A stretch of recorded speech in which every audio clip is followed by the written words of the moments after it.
Cassette Bunny by Safari Pedals is a lo-fi saturation, distortion and compression plugin, based on that good old tape cassette sound with all its charms and flaws. There isn't much going on at first sight. You get drive, compression, a wobble effect, auto gain, two types of tape which sound different, and a mix dial with one big problem we'll get into later in this video. Cover songs is probably one of the many types of songs you would love to do, but uploading to a streaming platforms is always a hassle due to copyrights and required fee because you cover an original song. DistroKid makes this very easy for you by offering the option to do this all for you for $12 per song per year when you have a DistroKid subscription. Use my link in the description to get 7% off of your first year on a DistroKid. First thing you notice when you enable the plugin is that it changes the sound.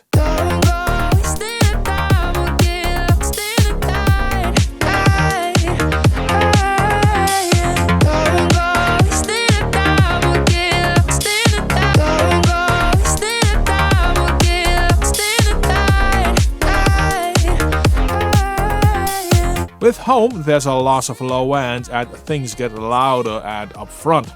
Studio adds a big low end thump and also level. I need to lower the output with about 2.5 decibels to get a fair level to compare. This is with the default settings. When you open Plugin Doctor, you can clearly see these level changes and EQ curves. This plugin works nicely as lo-fi effects unit, which it is intended for. Here are drums. These are direct in recording, no effects or processing whatsoever.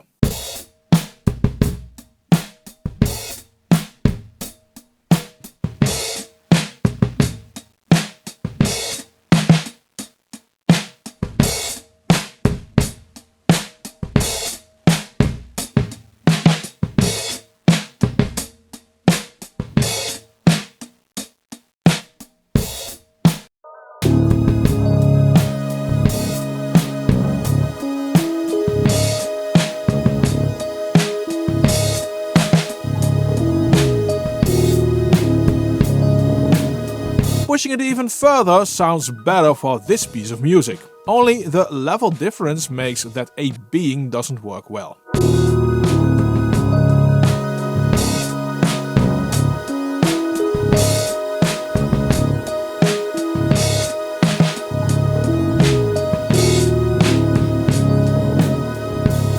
It's a bit on the bright side now. Use an EQ after to make the drums a bit darker.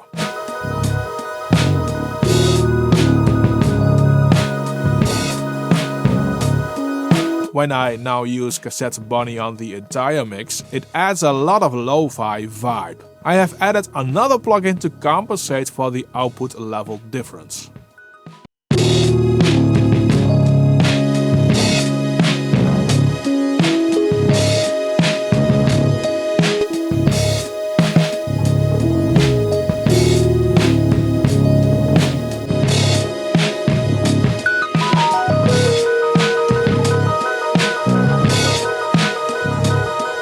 The plugin works well to grunge up things like a vocal. I'll keep you safe. No need to feel so out of place.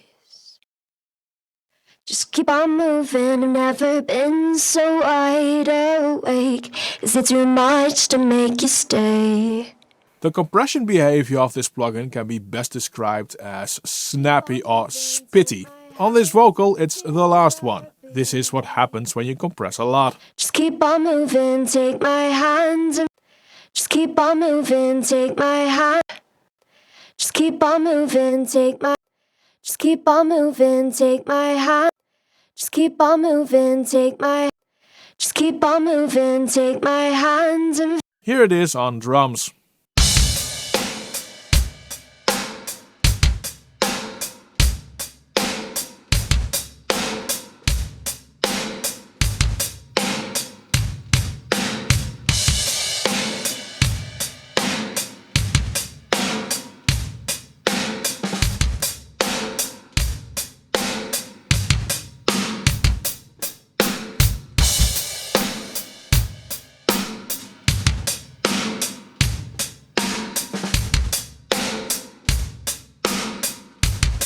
Let me dial in more drive.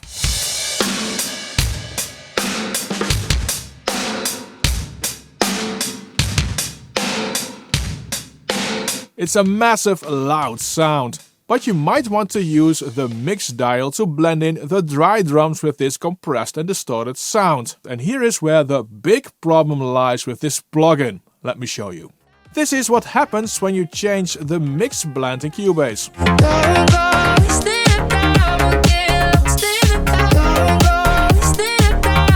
The result is a complete phasey mess and unacceptable.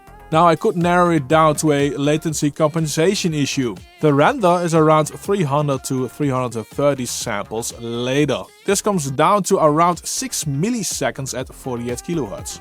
Apparently this latency offset also happens while you dial in the mix dial. I haven't seen this happen before like this. If you look further down the waveform, you can also see a complete phase reversal happen with the waveform when these are aligned. This doesn't help in getting a good mix blend either.